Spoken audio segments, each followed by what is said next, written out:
తెలంగాణలో మళ్లీ మంత్రివర్గ విస్తరణ ఉంటుందా? త్వరలో పూర్తిస్థాయి మంత్రివర్గం కొలువుదేరబోతుందా?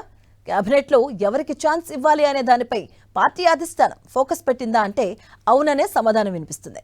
మరి కేబినెట్ పూర్తి విస్తరణ ఎప్పుడు, ఎవరికి చోటు దక్కబోతుంది అనే దానిపై 10 టీవీ స్పెషల్ స్టోరీ.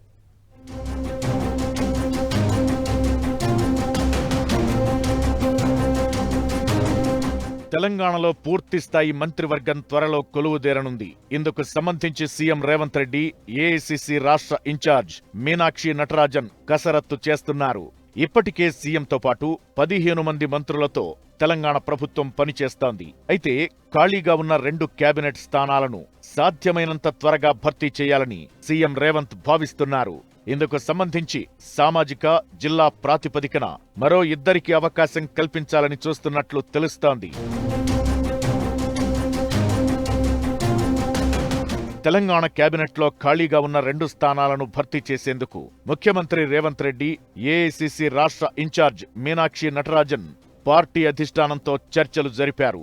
అధిష్టానం గ్రీన్ సిగ్నల్ ఇవ్వడంతో ఖాళీగా ఉన్న 2 మంత్రి పదవుల భర్తీపై ఫోకస్ పెట్టింది. ఇందుకు సంబంధించి ప్రాంతాలు, సామాజిక లెక్కలు, సీనియారిటీ ఆధారంగా నాయకుల పేర్లను పరిశీలిస్తున్నారు.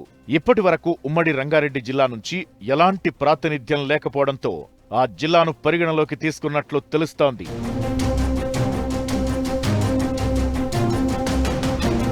ఒకవైపు కేవలం కేబినెట్లో 2 బెర్తులే ఖాళీగా ఉండటంతో పలువురు ఎమ్మెల్యేలు మంత్రి పదవి కోసం ప్రయత్నాలను ముమ్మరం చేశారు. ఉమ్మడి రంగారెడ్డి జిల్లా నుంచి మల్రెడ్డి రంగారెడ్డి పేరు ఎక్కువగా వినిపిస్తుంటే, మరోవైపు హైదరాబాద్ నుంచి ఎమ్మెల్సీగా ఉన్న విజయశాంతి పేరు కూడా పరిశీలనలో ఉన్నట్లు సమాచారం.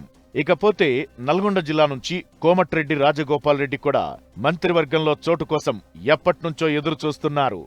ప్రస్తుతం ఉన్న మంత్రివర్గంలో ఓసీలు 7, బీసీలు 3, ఎస్సీలు 7, మైనారిటీలు 1 చొప్పున మంత్రివర్గంలో ఉన్నారు. అయితే ఇప్పుడు ఖాళీగా ఉన్న 2 బెర్తుల్లో ఒక బీసీ, ఒక ఓసీకి ఇవ్వాలనే ఆలోచనతో సీఎం రేవంత్ రెడ్డి ఉన్నట్టు తెలుస్తోంది. ఇందులో మల్రెడ్డి రంగారెడ్డి లేదా కోమటిరెడ్డి రాజగోపాల్ రెడ్డికి ఛాన్స్ దక్కనుందని పార్టీ వర్గాల్లో చర్చ నడుస్తోంది. ఇక బీసీల విషయానికొస్తే విజయశాంతికి మంత్రి పదవి రావచ్చనే చర్చ పొలిటికల్ సర్కిల్స్ లో జరుగుతోంది. మొత్తానికి ఎప్పట్నుంచో అనుకుంటున్న మంత్రివర్గ విస్తరణ ఎట్టకేలకు పూర్తవనుంది. మరి కేబినెట్లో చోటు దక్కించుకునేదెవరో పార్టీ అధిష్టానం, సీఎం రేవంత్ రెడ్డి ఎవరి వైపు మొగ్గు చూపుతారో చూడాలి.